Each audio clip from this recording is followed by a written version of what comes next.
Assalamualaikum warahmatullahi wabarakatuh. Innal hamdalillah nahmaduhu wa nasta'inuhu wa nastaghfiruh wa na'udzu billahi min shururi anfusina wa sayyiati a'malina. May yahdihillahu fala mudilla lahu wa may yudlil fala hadiyalah. Asyhadu an la ilaha illallah wahdahu la syarika lah wa asyhadu anna Muhammadan abduhu wa rasuluhu amma ba'du. Pemirsa Fatwa TV dimanapun Anda berada, alhamdulillah.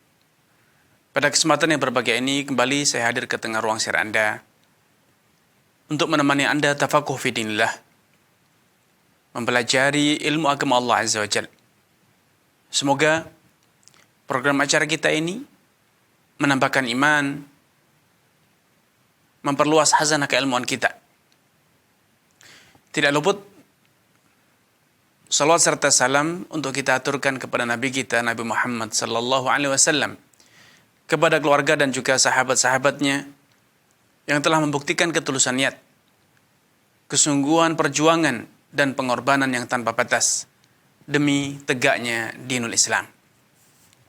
Semoga Allah Subhanahu wa taala berkenan menyatukan kita dengan sahabat Rasulullah sallallahu alaihi wasallam kelak di dalam jannahnya. Amin ya rabbal alamin. Pemirsa Fatwa TV dimanapun Anda berada, pada kesempatan yang berbahagia ini, kita akan berbincang-bincang perihal seluk-beluk hukum ihya'ul mawat, yaitu menghidupkan lahan tidur. Allah Subhanahu wa taala telah berfirman dalam surat Al-Baqarah, "Huwallazi khalaqa lakum ma fil ard." Dialah Allah yang telah menciptakan segala apa yang ada di muka bumi ini. Dan Allah Subhanahu wa taala menciptakan bumi beserta isinya ini memang untuk kepentingan umat manusia secara umum dan kaum muslimin secara khusus. Kenapa demikian? Agar mereka dapat menunaikan ibadah kepada Allah dengan semaksimal mungkin. Allah menyediakan semua yang bermanfaat, semua yang berguna bagi kepentingan umat manusia agar mereka semua beribadah, menyatukan dan mengesahkan Allah Azza wa Jalla. Allah Subhanahu wa taala berfirman, "Wa ma khalaqtul jinna wal insa illa liya'budun." Tidaklah aku ciptakan jin dan manusia kecuali agar mereka beribadah kepada Allah. Dan untuk bisa menjalankan tugas yang istimewa ini, yang mulia ini, Allah Subhanahu wa taala telah menyediakan segala yang dibutuhkan oleh umat manusia. Sebagaimana tadi ditegaskan di ayat di atas, "Huwallazi khalaqalakum ma fil ard." Dialah Allah yang menciptakan segala sesuatu yang ada di muka bumi ini untuk kepentingan kalian. Nah, kadangkala karena keterbatasan jumlah penduduk, atau karena adanya proses pembukaan lahan baru, atau bahkan adanya lahan-lahan yang belum digarap, belum dibuka, menjadikan sebagian orang kebingungan kepada siapa dia harus meminta izin pemanfaatan lahan tersebut. Bolehkah dia? Ya, secara tinjuan hukum asal, karena bumi beserta isinya ini diciptakan untuk kepentingan manusia, maka siapapun yang berhasil, siapapun yang bisa memanfaatkan, siapapun yang bisa mendapatkan manfaat dari apa yang ada di muka bumi ini, selama itu tidak melanggar hak-hak orang lain, maka hukum asalnya itu boleh. Karena memang ini diciptakan untuk kepentingan manusia. Dan ini sejalan dengan kaidah umum, kaidah besar dalam ilmu fikih yang menyatakan al-aslu fil asya al-ibahah. Hukum segala sesuatu itu pada asalnya adalah mubah, boleh. Termasuk memanfaatkan lahan tidur, lahan yang tidak bertuan, lahan yang tidak produktif, lahan yang belum digarap, lahan yang belum dibuka, lahan yang belum dikelola. Sama sekali belum pernah dimiliki, belum dikelola oleh siapapun. Maka secara tinjauan syariat, selama tidak bertentangan dengan hukum Allah, maka hukum asalnya boleh Anda memanfaatkan lahan tersebut. Apalagi pemanfaatan lahan itu betul-betul akan membawa manfaat untuk Anda. Anda bisa bercocok tanam, Anda bisa membangun rumah, dan lain sebagainya. Terlebih kalau kita tinjau secara histori, sejarah. Ketika Allah Subhanahu wa taala menurunkan Nabi Adam alaihissalam beserta ibu kita Hawa ke muka bumi ini. Tidak ada yang memiliki bumi ini kecuali Allah Subhanahu wa taala. Dan Allah Taala mengizinkan kepada Nabi Adam beserta istrinya untuk memanfaatkan apa yang ada di muka bumi ini tanpa terkecuali.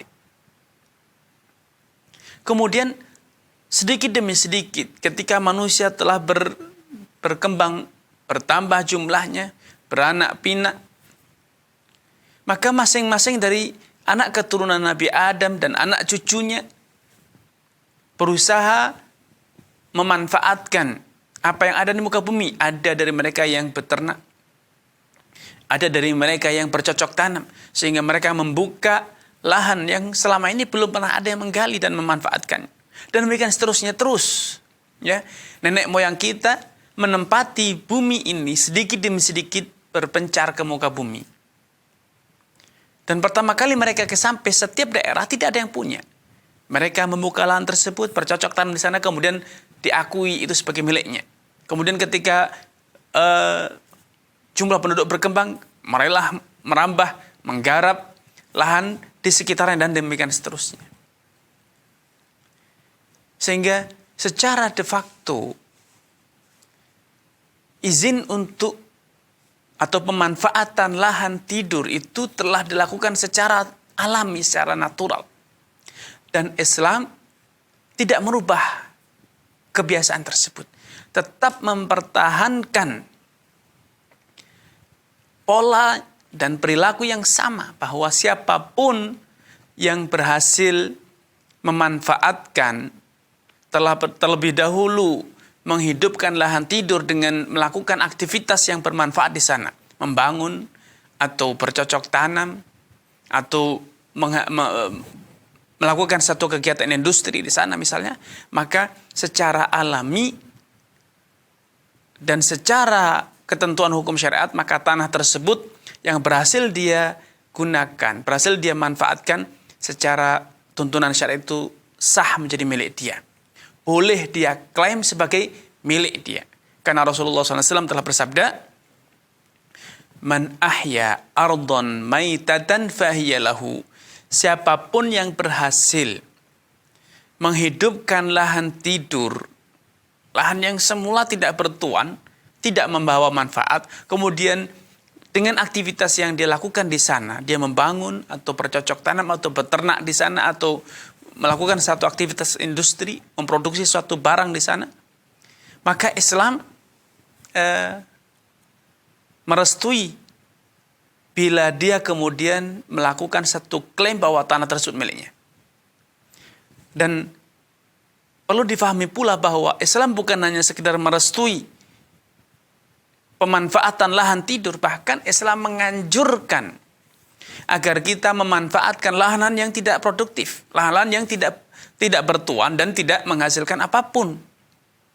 Allah Subhanahu wa taala telah berfirman bahwa Allah memerintahkan umat manusia untuk memakmurkan muka bumi ini, memakmurkan bumi ini, wasta'marakum fiha. Allah memerintahkan kalian agar memakmurkan bumi. Ya, agar apa? Memakmurkan bumi. Karenanya tentu tidak asing bila kemudian dalam literasi fikih, baik fikih Syafi'i atau fikih yang lainnya, ada pembahasan yang menguatkan ketentuan dan perilaku yang telah secara turun-temurun ini terjadi. Dan itu yang kemudian dikenal dengan ihya'ul mawat, menghidupkan lahan tidur. Al-Mu'allif rahimahullah ta'ala, Al-Imam Abu Syuja' mengawali pembahasan ini dengan mengatakan, wa ihya'ul mawati jaizun bisyartain. Menghidupkan lahan tidur itu adalah suatu aktivitas yang dibolehkan, direstui secara tuntunan syariat. Bukan wajib. Tetapi itu satu yang boleh. Kalau memang Anda ingin mengklaimnya menjadi milik Anda, maka itu sah, boleh. Ya, setelah semula lahan itu tidak ada aktivitas, tidak bermanfaat, kemudian Anda melakukan satu aktivitas di sana, maka Islam membolehkan Anda, merestui Anda untuk membuat satu klaim bahwa tanah itu milik Anda. Apa buktinya? Apa bukti bahwa itu milik Anda? Adanya aktivitas yang produktif di sana. Adanya aktivitas yang nyata bahwa dengan aktivitas tersebut Anda memanfaatkan lahan itu, baik itu dengan dibangun, ditanami, atau Anda gunakan untuk gudang, atau Anda gunakan untuk aktivitas lain yang bermanfaat.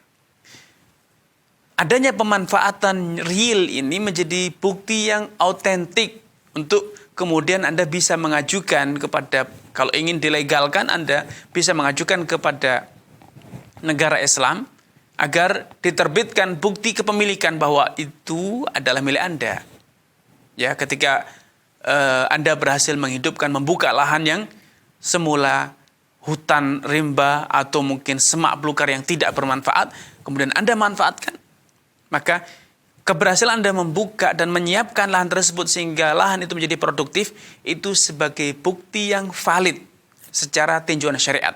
Sehingga dengan itu Anda bisa mengajukan penetapan kepemilikan berdasarkan peraturan yang ada di masyarakat. Itu kalau dalam negara Islam, ya. Anda berhasil membuktikan bahwa Anda beraktivitas ekonomi di sana, melakukan kegiatan yang bermanfaat di sana, maka itu akan dijadikan dasar oleh pemerintah setempat, pemerintah Islam, untuk kemudian menerbitkan alat bukti bahwa itu tanah Anda. Dan kalaupun Anda tidak memiliki alat bukti di sana, selama tanah itu bukan milik seseorang, alias tanah tak bertuan, dan ternyata Anda berhasil membuktikan Anda yang melakukan satu aktivitas ekonomi di sana, satu kegiatan yang bermanfaat di sana, maka itu sebagai bukti yang valid, yang bisa Anda jadikan sebagai alat bukti untuk membuktikan bahwa lahan tersebut adalah milik Anda. Dan Anda yang paling berhak. Ya, Anda yang paling berhak untuk memiliki, memanfaatkan. Dan kalau Anda ingin menjualnya kepada orang lain, maka Anda juga berhak mendapatkan hasil penjualannya. Itu sejalan dengan hikmah diciptakannya bumi beserta seisinya itu untuk kepentingan umat manusia. Dan itu juga sebagai bukti bahwa Islam suatu agama, satu syariat yang sejalan, relevan dengan tradisi masyarakat, relevan dengan tuntutan nalar manusia, nalar sehat. Dan juga Islam tidak pernah melarang manusia dari hal-hal yang telah terbukti membawa manfaat bagi mereka. Baik, Rasulullah SAW dalam hadis di atas yang diriwayatkan oleh Imam Abu Dawud, Tirmidzi serta yang lainnya, dengan tegas telah menyatakan man ahya ardon maitah. Siapapun yang berhasil menghidupkan lahan tidur, maka fahyalahu. Nah, perlu ditegaskan di sini bahwa yang dimaksud dengan lahan tidur itu maksudnya adalah lahan yang tidak bertuan sama sekali, belum pernah dimiliki oleh siapapun. Adapun lahan yang dalam tanda kutip dikatakan sebagai lahan tidur karena tidak dikelola, tidak digarap, sehingga lahan tersebut dipenuhi dengan semak belukar, tapi lahan itu telah dimiliki oleh seseorang. Lahan itu statusnya telah dimiliki oleh seseorang, maka itu tidak dikatakan sebagai lahan tidur. Karena dalam literasi fikih yang dimaksud dengan maitah, dikatakan dengan maitah, ardon maitah, tanah betul-betul tidak bertuan, tahan tidur itu betul-betul lahan yang semula atau sedari awal tidak ada yang memilikinya. Adapun lahan yang sudah dimiliki oleh orang, semula digunakan untuk aktivitas membangun atau bercocok tanam atau yang lainnya, dan kemudian pemiliknya berhenti dari aktivitasnya sehingga lahan tersebut akhirnya tidak produktif. Semula lahan produktif, semula lahan yang bermanfaat, kemudian kembali menjadi tidak bermanfaat sehingga ditumbuhi semak belukar, bahkan menjadi hutan belantara. Maka itu tidak menjadikannya kehilangan, ya, tidak berubah menjadi tanah tak bertuan walaupun tidak dimanfaatkan saat. Ya. Kenapa demikian? Ada satu kaidah yang bisa menjadi acuan kita untuk memahami masalah ini. Rasulullah SAW bersabda, dan ini merupakan satu kaidah yang menjadi acuan dalam masalah ini. Para ulama menegaskan bahwa al-aslu baqa'u makan ala makan. Ya. Hukum asalnya sesuatu yang telah eksis, sesuatu yang telah tetap di suatu masa, maka hukum asalnya dianggap sesuatu itu terus ada, terus valid, terus berkekuatan hukum, tidak berubah dari kondisi semula. Sampai ada satu tindakan yang merubah status tersebut. Nah, aplikasinya, tanah tersebut telah dimiliki oleh seseorang, baik melalui jalur jual beli, warisan, atau yang lainnya, atau melalui praktek ihya'ul mawat. Tanah yang semula tidur, tak bertuan, kemudian dihidupkan, digunakan aktivitas bercocok tanam, sehingga itu menjadi milik Anda. Kemudian Anda mungkin karena satu hal sakit, atau karena sudah punya aktivitas lain, akhirnya Anda meninggalkan kembali lahan tersebut, membiarkannya tidak produksi kembali. Maka tanah setelah menjadi milik Anda tidak dapat serta-merta sekonyong-konyong hilang kepemilikan Anda atas tanah tersebut, kecuali bila memang Anda merelakannya untuk diambil orang lain. Atau Anda memberikannya, atau Anda menjualnya. Selama Anda tidak melakukan satu pernyataan, tidak menyatakan bahwa Anda berlepas diri dari tanah tersebut, maka tanah tersebut tetap sah menjadi milik Anda. Karena kaidahnya tadi telah dikatakan, al-aslu baqa'u makana ala makana. Hukum asal suatu hal itu tetap eksis seperti sedia kala selama tidak ada perubahan. Apalagi dalam satu riwayat, innahu la tawa ala mali muslimin. Tidak ada ruang untuk mengatakan bahwa suatu harta seorang muslim itu menjadi sia-sia begitu saja tanpa sebab. Ya, walaupun riwayat ini lemah, tetapi secara tinjauan maknanya sejalan dengan kaidah di atas. Innahu la tawa ala mali muslimin. Tidak ada ruang untuk mengatakan bahwa harta muslim itu menjadi sia-sia, alias hilang tanpa sebab, hilang kepemilikannya tanpa alasan. Apalagi Allah Subhanahu wa taala telah berfirman, ya ayyuhalladzina amanu la ta'kulu amwalakum bainakum bil batil illa an takuna tijaratan an taradin minkum. Wahai orang yang beriman, tidak halal atas kalian untuk memakan harta seorang muslim tanpa alasan yang dibenarkan. La ta'kulu amwalakum bainakum bil batil. Jangan kalian saling memakan harta sesama kalian tanpa alasan yang dibenarkan. Rasulullah SAW juga bersabda, la yahillu malu mri'in muslimin illa bi tibi nafsin minhu. Tidak halal harta seorang muslim untuk Anda gunakan, Anda ambil, Anda manfaatkan, kecuali atas dasar kerelaan darinya. Nah, kalau suatu tanah, sebidang tanah telah berstatus sebagai harta seorang muslim, maka harta tersebut tidak serta-merta menjadi halal bagi orang lain kecuali atas kerelaan dari dia. Dan selama tidak ada kerelaan secara transaksi jual beli misalnya, atau hibah atau yang lainnya, maka status hukumnya tetap seperti sedia kala, yaitu tanah itu milik dia, tidak kemudian kembali menjadi lahan tidur lagi. Setelah dihidupkan tidak bisa kembali menjadi lahan tidur karena penjelasan yang telah disebutkan dan dalil-dalil yang telah disebutkan di atas. Ya. Al-Mu'allif mengatakan wa ahya'ul mawati jaizun bisyaratain.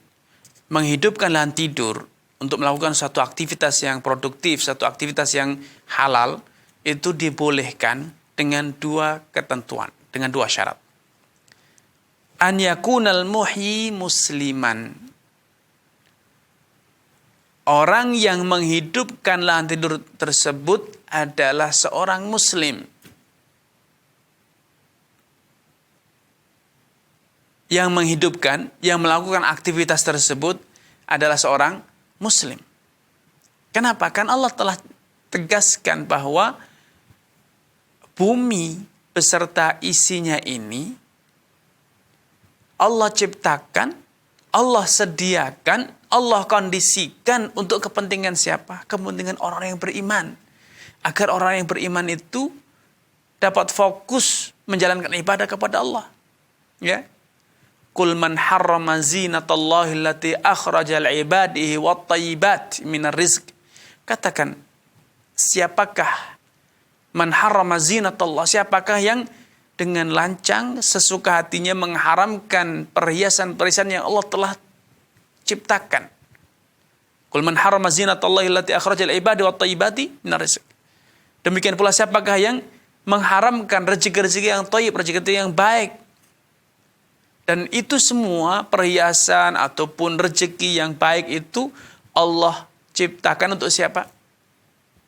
Li'ibadihi, bagi hamba, untuk hamba-hamba Allah Subhanahu wa taala. Dan hamba-hamba Allah di sini bukan sembarang hamba, tapi hamba-hambanya yang beriman. Karena ayat ini dalam konteks memberikan minnah. Dan Allah tidak pernah memberikan minnah, tidak pernah Allah rela untuk ciptaannya ini dinikmati oleh orang kafir. Qul hiya lil ladzina amanu fil hayatid dunya khalisatan yaumil qiyamah. Katakan bahwa semua itu perhiasan dan rezeki yang baik tersebut, yang berguna tersebut, Allah khususkan untuk siapa? Lil ladzina amanu, untuk orang yang beriman. Fil hayatid dunya, baik di kehidupan dunia ataupun kelak di hari kiamat. Adapun orang kafir yang berhasil mendapatkan kekayaan, berhasil memiliki bumi, tanah dan lain sebagainya, maka mereka itu memiliki tersebut bukan atas perintah Allah. Allah menciptakan bukan untuk mereka, walaupun Allah biarkan mereka mengambil sesuka hatinya, mengambil semaunya dengan cara mereka, baik dengan cara yang benar ataupun cara yang salah. Tetapi sebetulnya Allah tidak menciptakan untuk mereka, walaupun Allah masih biarkan juga mereka ikut menikmati, ikut mendapatkannya. Ya. Sehingga ayat ini menjadi jelas, menjadi dalil bahwa ihya'ul mawat dalam hukum Islam itu hanya dibiarkan, hanya direstui, hanya dibolehkan bila yang melakukan menghidupkan lahan tidur itulah seorang muslim. Karena itulah ketentuan Allah Subhanahu wa taala, dan itulah memang tujuan Allah menciptakan bumi beserta isinya untuk menjadi fasilitas bagi orang-orang yang beriman agar mereka bisa fokus beribadah kepada Allah Subhanahu wa taala. Adapun orang kafir, kalau dia seorang kafir yang harbi, kafir yang dengan jelas-jelas memusuhi umat Islam, maka negara kafir beserta isinya serta penduduknya semuanya boleh diperangi, dan bagi kaum muslimin boleh menguasai negeri mereka, bahkan menjadikan mereka sebagai budak. Kalau mereka sebagai kafir yang dhimmi tinggal di negeri Islam, maka mereka memang boleh tinggal di negeri Islam, tetapi ketentuannya mereka tidak boleh mengambil sesuka hatinya. Karena pada hukum asalnya, semua yang ada di negeri Islam itu adalah milik umat Islam, yang dalam ini diwakili oleh pemerintah muslim yang sah. Sehingga tidak ada restu secara syariat ataupun secara hukum untuk orang kafir dhimmi, kafir yang tinggal di negeri Islam itu, untuk kemudian memanfaatkan lahan tidur, karena hukum asalnya itu bukan mereka. Mereka tidak ada kewenangan. Kewenangan mereka hanya sebatas yang dituangkan dalam perjanjian ketika mereka ingin tetap tinggal di negeri Islam, yaitu melalui akad jual beli atau yang serupa. Dan kalau mereka itu kafir yang mu'ahad, orang kafir yang antara negara dia dengan negara Islam terjalin hubungan kesepakatan damai, hubungan diplomatik, maka orang kafir mu'ahad tidak akan dibiarkan menghidupkan lahan tidur di negeri Islam. Tidak ada hak untuk itu. Sehingga jelaslah kenapa Al-Imam Abu Syuja mengatakan bahwa syarat pertama berlakunya hukum Ihya'ul Mawat adalah bila yang menghidupkan lahan tidur tersebut adalah seorang muslim. Baik, wa antakunal ardu hurratan lam yajri 'alaiha milkun li muslimin. Dan lahan yang dihidupkan tersebut betul-betul lahan yang hurrah, bebas, tidak ada sangkut paut dengan siapapun. Dan tidak pernah dimiliki oleh seorang muslim. Alias betul-betul lahan yang tidak bertuan. Tidak pernah dimiliki oleh siapapun dari umat Islam. Adapun satu lahan yang semula milik umat Islam, namun tidak dimanfaatkan lagi, dibiarkan terbengkalai, maka itu tidak menjadikannya keluar dari kepemilikan, itu tetap menjadi milik dia. Karena kaidah yang telah disebutkan sebelumnya bahwa al-aslu baqa'u ma kana ala makan. Hukum asal itu sesuatu yang telah tetap di masa lalu itu akan terus tetap sampai kapanpun, sampai ada perubahan yang meyakinkan. Dan selama tidak ada perubahan status, setelah tanah tersebut menjadi sah milik seorang muslim, maka status hukum ini tidak dapat berubah apapun yang terjadi. Sampai ada satu tindakan yang yakin, betul-betul meyakinkan bahwa dengan tindakan tersebut, kepemilikan muslim atas tanah tersebut menjadi hilang. Misalnya dihibahkan, dijual belikan, atau diwariskan, atau yang lainnya. Selama tidak ada tindakan yang menyebabkan kepemilikan muslim atas tanah tersebut menjadi hilang, maka tanah tersebut sampai kapanpun akan menjadi milik dia. Dan kalau dia meninggal dunia, akan berpindah kepada ahli waris, ya, dan demikian seterusnya. Adapun masalah dia yang semula memanfaatkan lahan tersebut dan kemudian membiarkannya terbengkalai tidak dikelola, itu bukan berarti kepemilikan dia atas tanah itu menjadi hilang. Tidak sama sekali. Sehingga syarat kedua, betul-betul yang tanah yang boleh dihidupkan itu adalah tanah yang betul-betul tidak bertuan sama sekali. Tidak pernah dimiliki oleh seorang muslim sama sekali. Ini yang bisa kami sampaikan pada kesempatan yang berbahagia ini. Kurang dan lebihnya mohon maaf. Billahi taufiq hidayah. Wassalamualaikum warahmatullahi wabarakatuh.